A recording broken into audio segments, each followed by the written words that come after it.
Police के लिए काफ़ी चैलेंजिंग केस था। इसमें पूरी कमिश्नरेट की टीम है, हमारी जो एसओजी की सर्विलांस लोगों ने इस प्रकार के क्राइम को करना सीखा, यूट्यूब पे सीखा और मूवीज़ भी देखते थे। जामतारा जैसे आपने बताया वेब सीरीज़ आई तो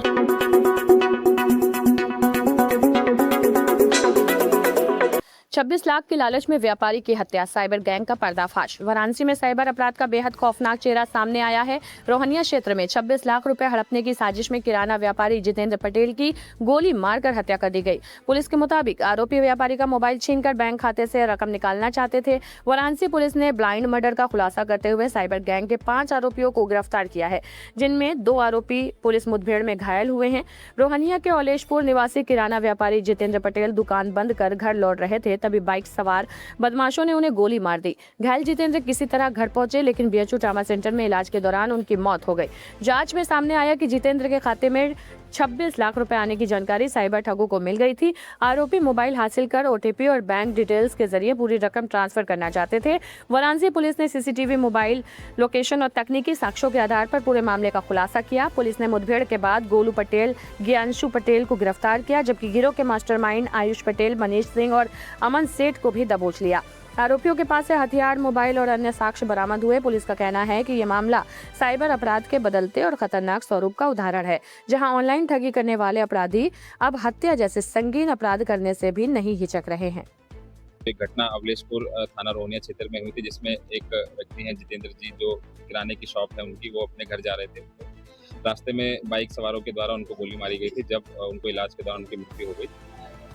शुरू में ये केस हम लोगों ने काफ़ी इसमें तलाश की कि क्या कोई मोटिव हो सकता है, क्योंकि उनका भी हम लोगों ने बयान लिया था। उन्होंने भी इसमें ज़ाहिर किया था कि इसमें किसी प्रकार की उनकी कोई दुश्मनी नहीं है। घर के परिवार के लोगों को इस दौरान बार-बार बताया कि दुश्मनी किसी प्रकार या कोई एंगल ऐसा नहीं है। पुलिस के लिए काफ़ी चैलेंजिंग केस था। इसमें पूरी कमिश्नरेट की टीम है, हमारी जो एसओजी की, सर्विलांस की, साइबर की टीम और थाना रोहनिया की वरना ज़ोन के जो हमारे जो अच्छे जो इसमें क्राइम में टीम में काम करते हैं, वो लोग इसमें सब इन्वॉल्व थे। टोटल हम लोगों ने लगभग 2000 के आसपास कैमरेज देखे और ये पता चला है कि जो बाइक प्रयोग हुई थी घटना में, वो रॉनिन बाइक थी और जब हम लोगों ने और कैमरे डिटेल में देखे तो ये पता चला कि पीछे एक कार भी थी, औरा गाड़ी। जब हम लोगों ने उसको ट्रेस कराया तो ये पता चला कि इसमें 5 लोग मुख्यतः इन्वॉल्व हैं। आयुष, अमन और मनीष ये कार में बैठे हुए थे और जो बाइक रॉनिन है, उसपे ज्ञानशु बाइक चला रहा था और जो पीछे था गोलू और सुशील पटेल, इसने फायरिंग करी थी।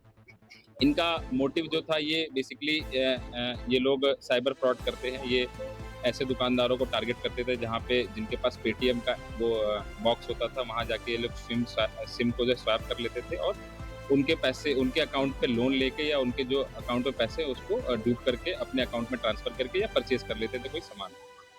इस केस में भी चूँकि जो मृतक हैं जितेंद्र जी, उनके पास लगभग 25-26 लाख रुपए उनको कोई ज़मीन बेच के आया था। तो इन लोगों ने कुछ तहक़ीक़ करी थी 5-6 महीने पहले।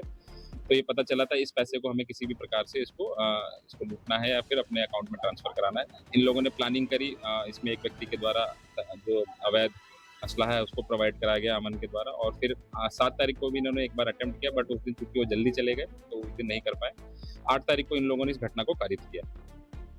इनके पास से हमारे को काफ़ी भारी मात्राओं में जो अवैध सिम है, मोबाइल फ़ोन है, क्यूआर कोड हैं, वो मिले हैं और अभी तक की पूछताछ में पता चला है कि इनके द्वारा अन्य-अन्य जनपदों में जो साइबर फ्रॉड किए हैं, वो प्रयागराज में है, कानपुर में है, अयोध्या में है, आस-पास के जनपदों में। तो हमने हर जगह इस चीज़ को अलर्ट कर दिया है, अगर इस प्रकार के कहीं पे भी केस हुए हैं, तो वो आके पूछताछ हमारे यहाँ एसटीएफ टीम से कर सकते हैं। इस पूरे घटना को जो अनावरण किया है, उस पूरी टीम को पुलिस आयुक्त महोदय के द्वारा 1 लाख रुपए का इनाम भी दिया जा रहा है। सर, आरोपियों के द्वारा एक खास बाइक की भी यूज़ किया जाता था।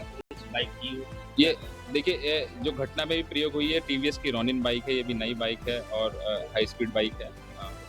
और भी लोगों के पास हमें पता चला है कि ये लोग रॉनिन बाइक ही रखते थे, तो हो सकता है कि ये अपना कोई सिंबल बना के रखना है कि रॉनिन बाइक से ही हम क्राइम करेंगे। इनकी कोई विशेष जामताड़ा वगैरह की इंस्पिरेशन जब पूछताछ में पता चला है कि दौरान लॉकडाउन इन लोगों ने इस प्रकार के क्राइम को करना सीखा, यूट्यूब पे सीखा और मूवीज़ भी देखते थे। जामतारा जैसे आपने बताया वेब सीरीज़ आई तो उसको भी देखा था।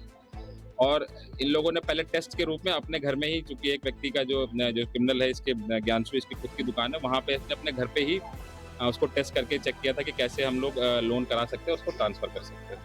तो ये काफ़ी समय से कर रहे थे, चूँकि अमाउंट छोटे-छोटे रहते थे तो कभी बहुत ज़्यादा कंप्लेंट्स आ नहीं पाती थी पुलिस के पास और आती भी तो ट्रेस नहीं कर पाते थे, चूँकि कोई सिम जो पकड़ा जाता था या फिर फुटेज नहीं मिल पाती थी। बट चूंकि इन लोगों ने इस बड़ी घटना को किया है और पूरी टीम ने इसमें बड़ी मेहनत से इसको अनावरण किया। गैंग संचालन करते एक- थे एक- कि एक- मास्टरमाइंड कौन था? देखिए, अगर मास्टरमाइंड की बात करें तो ये आयुष पटेल करके जो लड़का है, ये पहले पेटीएम में काम करता था और इसी को आइडिया था कि कैसे इस फ्रॉड को किया जा सकता है, पेटीएम फ्रॉड को। और बाकी जो लड़के हैं इन्होंने भी इसका जो पैसे का है वो यूज़ करते थे। लेकिन अगर टेक्निकली बात करें तो यही आयुष है, और बाकी जो क्राइम में जो घटना में जिन्होंने बाइक पे थे वो ज्ञानशु और गोलू हैं, जिन्होंने फायरिंग करी थी, गोलू। इनके एजुकेशन के बारे में जानकारी हो पाई सर?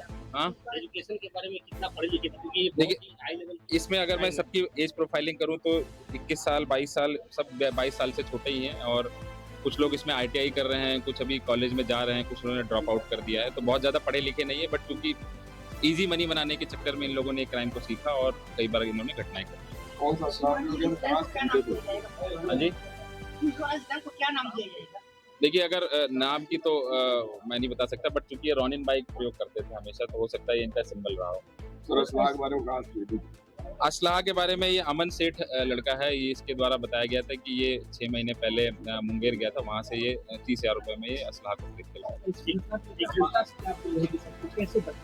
देखिए, इसमें मैं दो प्रकार से दो लोगों को खास करके, ऐसे लोग जो जिनकी शॉप्स हैं, मर्चेंट शॉप्स हैं, वो थोड़ा सावधान रहने की जरूरत है। किसी भी व्यक्ति को अपना पेटीएम वाला मोबाइल या अपना बॉक्स बिल्कुल ना दें। आपको पता भी नहीं चलेगा वो कब अपना सिम आपका स्वैप कर लेता है और आपके अकाउंट से पैसा ट्रांसफर कर लेगा, या हो सकता है लोन करा लेगा। दूसरा, ऐसे वेंडर्स जो पेटीएम का पैसा लेके कैश में देते हैं, उनको भी सावधान रहने की जरूरत है, क्योंकि इसमें हो सकता है पेट्रोल पंप वाले लोग भी हैं, जो हमें पता भी चला है कि पेट्रोल पंप से इन्होंने कैश भी कराया है।